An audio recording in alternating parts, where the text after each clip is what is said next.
Matthew 27.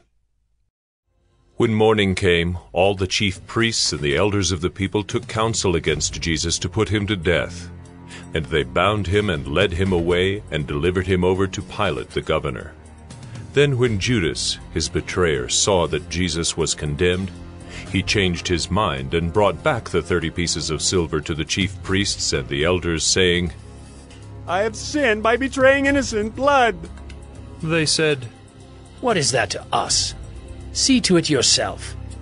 And throwing down the pieces of silver into the temple, he departed, and he went and hanged himself. But the chief priests, taking the pieces of silver, said, "It is not lawful to put them into the treasury, since it is blood money." So they took counsel and bought with them the potter's field, as a burial place for strangers. Therefore, that field has been called the Field of Blood to this day. Then was fulfilled what had been spoken by the prophet Jeremiah, saying, "And they took the 30 pieces of silver, the price of him on whom a price had been set by some of the sons of Israel, and they gave them for the potter's field, as the Lord directed me." Now Jesus stood before the governor, and the governor asked him, "Are you the king of the Jews?" Jesus said, "You have said so." But when he was accused by the chief priests and elders, he gave no answer. Then Pilate said to him, "Do you not hear how many things they testify against you?" But he gave him no answer, not even to a single charge, so that the governor was greatly amazed. Now at the feast the governor was accustomed to release for the crowd any one prisoner whom they wanted. And they had then a notorious prisoner called Barabbas. So when they had gathered, Pilate said to them, "Whom do you want me to release for you, Barabbas or Jesus, who is called Christ?" For he knew that it was out of envy that they had delivered him up.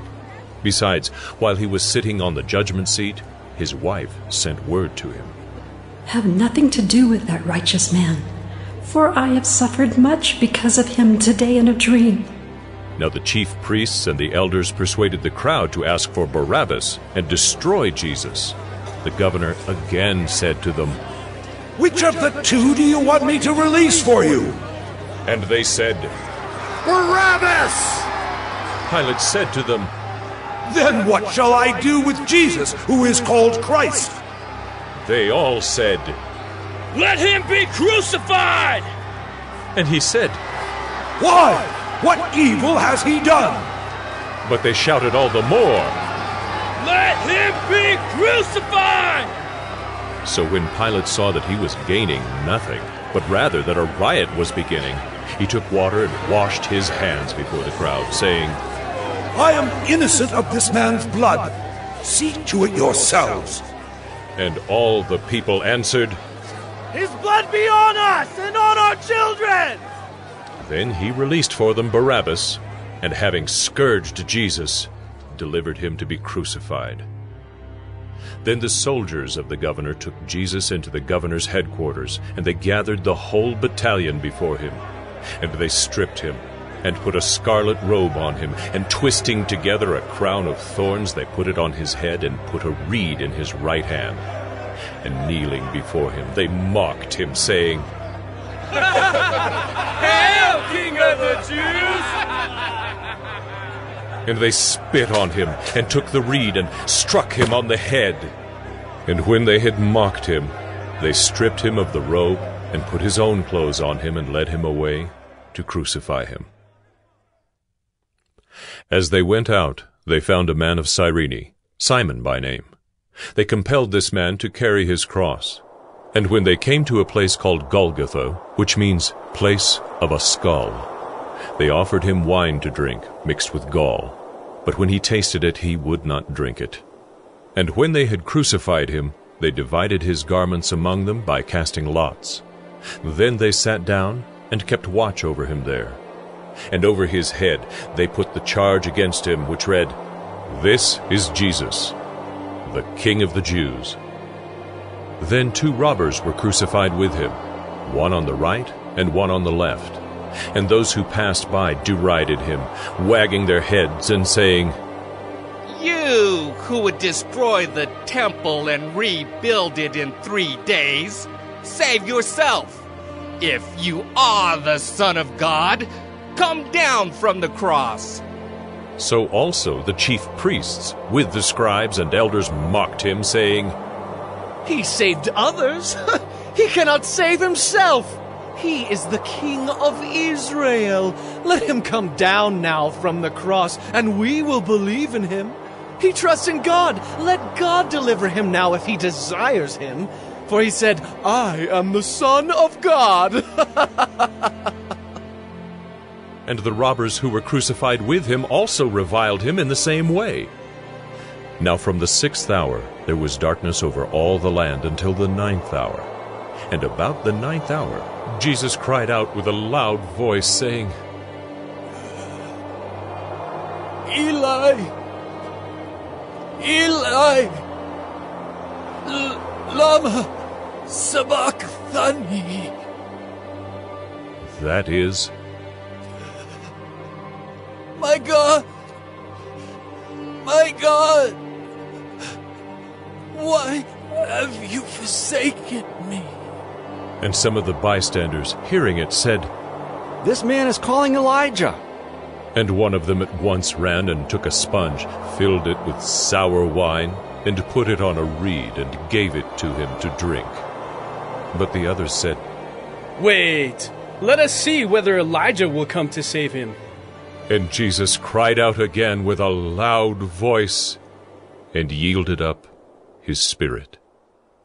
And behold, the curtain of the temple was torn in two from top to bottom. And the earth shook, and the rocks were split. The tombs also were opened, and many bodies of the saints who had fallen asleep were raised. And coming out of the tombs after his resurrection, they went into the holy city and appeared to many. When the centurion and those who were with him, keeping watch over Jesus, saw the earthquake and what took place, they were filled with awe and said, Truly, this was the Son of God. There were also many women there, looking on from a distance, who had followed Jesus from Galilee, ministering to him, among whom were Mary Magdalene, and Mary the mother of James and Joseph, and the mother of the sons of Zebedee. When it was evening, there came a rich man from Arimathea named Joseph, who also was a disciple of Jesus. He went to Pilate and asked for the body of Jesus. Then Pilate ordered it to be given to him.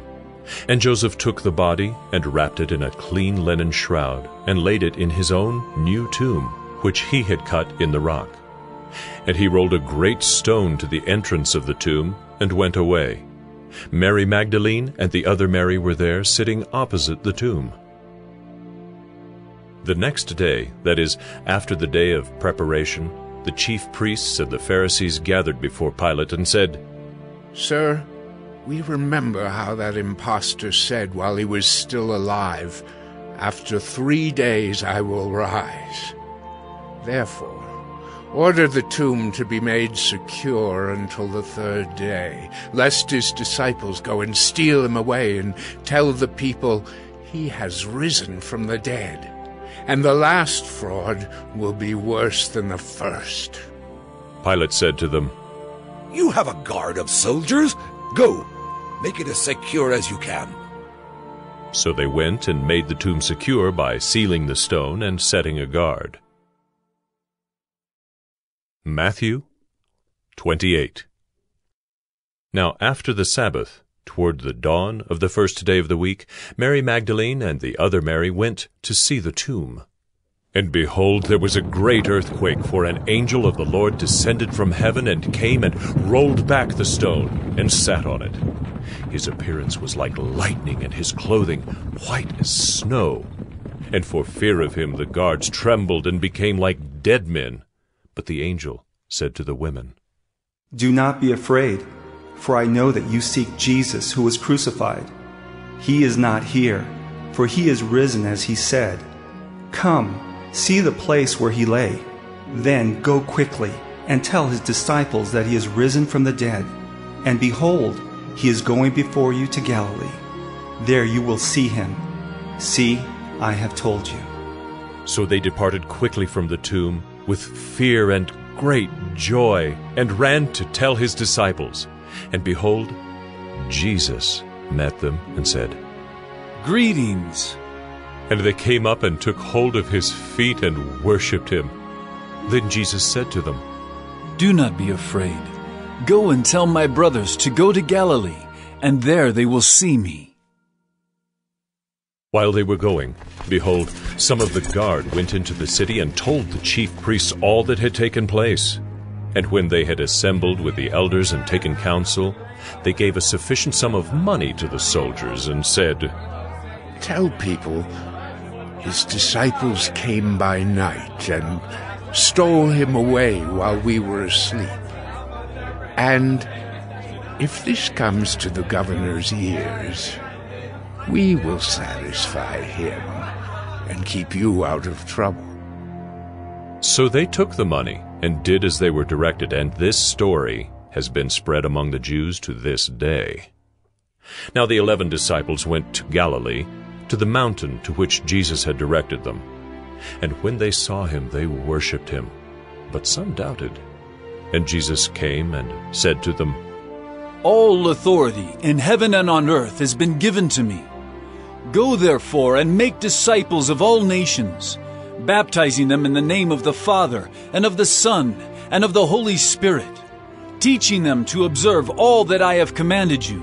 And behold, I am with you always, to the end of the age."